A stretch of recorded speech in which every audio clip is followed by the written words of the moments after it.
Yang ingin bisa root pass 3G seperti ini bagi pemula, yuk simak videonya sampai dengan selesai. Pertama, kita siapkan material seperti ini. Saya biasa menggunakan bibir gap itu dengan ketebalan 1 sampai dengan 1,5 mili. Dan untuk kerenggangan saya biasa menggunakan di kawat 3,2. Karena kalau terlalu sempit biasanya agak sulit untuk tembus. Perhatikan cara-caranya sebagai berikut secara detail ya, biar sama-sama belajar. Sekali lagi, saya bukan menggurui, tapi saya hanya ingin berbagi ilmu yang saya bisa supaya bermanfaat buat pemula yang ingin belajar.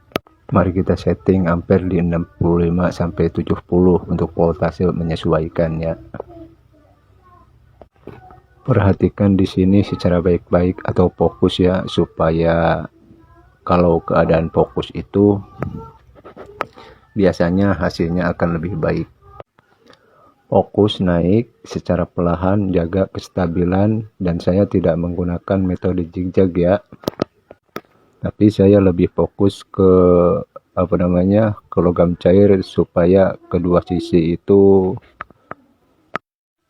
terisi cairan logam dengan sempurna.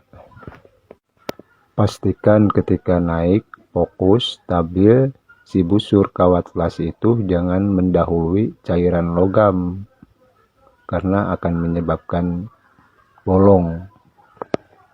Saya sengaja tidak memuat videonya secara full karena durasinya sangat panjang, tapi yang ingin belajar silahkan praktekkan apa yang sudah saya tadi jelaskan, terus berulang, karena kalau cuman sekali dia dengan posisi root pass ini sulit untuk bisa, maka secara berulang, secara perlahan, insya Allah.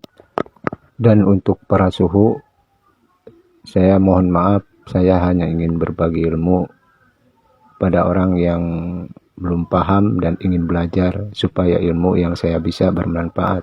Dan inilah hasilnya yang saya jelaskan tadi, bisa dilihat sendiri.